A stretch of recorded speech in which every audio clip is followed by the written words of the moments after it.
Now from the Weather Tracker TV Storm Studios, this is your weather today. Here's Chief Meteorologist William Cole. All right, well, happy Tuesday, everybody. Here we go. And I tell you what, we continue to look at the weather charts very carefully now as we begin to progress through our work week. Overall, the weather locally in the Metroplex today, Tuesday, it remains relatively quiet. In fact, a pretty good-looking afternoon. Daytime high right up around 80. Generally sunny. Could be a little bit of low-level cloud cover trying to kind of seep into the area as we go through the day. It has to do with those southerly winds. The Gulf of Mexico moisture is beginning to return to the area beginning today. And again, that's going to be key to our forecast as we go forward in time. Like I mentioned, the weather charts continue to pinpoint for the Metroplex this upcoming Friday and Saturday with an opportunity of rain and storms. And there is some red showing up. The opportunity of severe weather is there. Now, for our western counties, there's going to be almost a daily opportunity of rain and storms. It's a low-wind opportunity, but again, today all the way through Thursday. We'll talk about that as well coming up. But just a quick peek at our morning lows. Again, definitely not as chilly out the door this morning as the last several. Most of us in the 50s to, again, locally here in the Metroplex, right around 60. So we're quiet, right? Radar now currently in the southern plains. It is completely quiet. But we've got a couple things going on. In fact, as we go through this afternoon, the one thing I'm going to be watching, notice the little black line. That is the dry line, and that's going to get a little bit closer to our western counties as we go through the day. I think by late this afternoon, a couple of thunderstorms, maybe 1, 2, or 3, develops out around the Abilene area near that black line. And again, there's an outside opportunity closer to sunset. Those may approach our western counties before they basically fizzle and dry up, okay? That's going to be possible today, Wednesday, even into Thursday.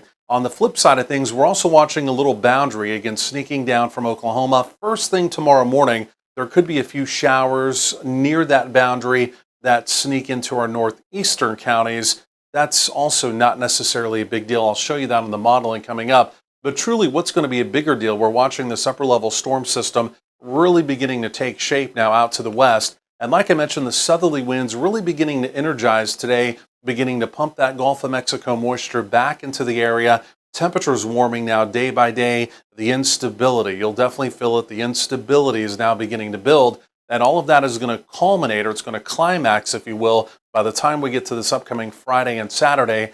Big upper-level storm system coming in from the west. We're not going to have one opportunity, but we're going to have two opportunities. Friday morning, Friday afternoon, opportunity of rain and storms.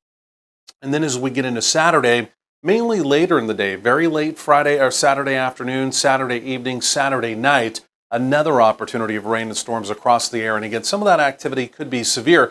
Quickly, I do want to continue to mention, though, for our friends out to the west, for today, Tuesday, again, an isolated thunderstorm around sunset, not impossible. Could be severe with a hail threat. Here's the modeling. Again, you see a couple thunderstorms develop on the dry line. They quickly weaken and diminish after sunset. That's not really a big deal. And then again, you can see by sunrise tomorrow morning, maybe a couple showers off to the northeast. Again, also not really a big deal. And then as we go through tomorrow, Wednesday, similar story. A couple storms out to the west. They'll approach our western counties closer to sunset. They dry up. Again, not really a big deal. Again, the better opportunity of rain and storms, as I mentioned, does appear to be showing up Friday into Saturday. Quickly for tomorrow, Wednesday, there's the risk of severe weather. Again, you can see it staying well out to the west. This would be Friday, and again, this would not necessarily be Friday late day. The newest data, again, is continuing to show Friday morning, Friday early afternoon, an opportunity of rain and storms coming in from the west, and then Saturday, kind of our more traditional time, again, heading into the evening, heading into the overnight, rain and storms possible. Hail, wind, may even be a bit of a tornado concern there. We're going to be tracking carefully as well. So there's the opportunity on Friday, again, earlier in the day. And then, like I mentioned, as we get into Saturday, again, here comes a line of storms. You see it right there moving through the area. And again, any of that activity could be severe. Again, the dew point numbers, the humidity continues to build. Look at that over the next several days. Instability priming the atmosphere for the upcoming weekend. And again, you can see your temperatures today, upper 70s, a few 80s out to the west. Now your Tuesday evening looks good. Temperatures slowly easing down through the 70s, very comfortable there. Again, 60s for overnight lows, so not as chilly. And then for tomorrow, we're going to do more in the way of 80s. Simply put, the temperatures are going to be building day by day. And again, all of that is going to be culminating by the time we get into, well, Friday into Saturday with that opportunity of rain and storms.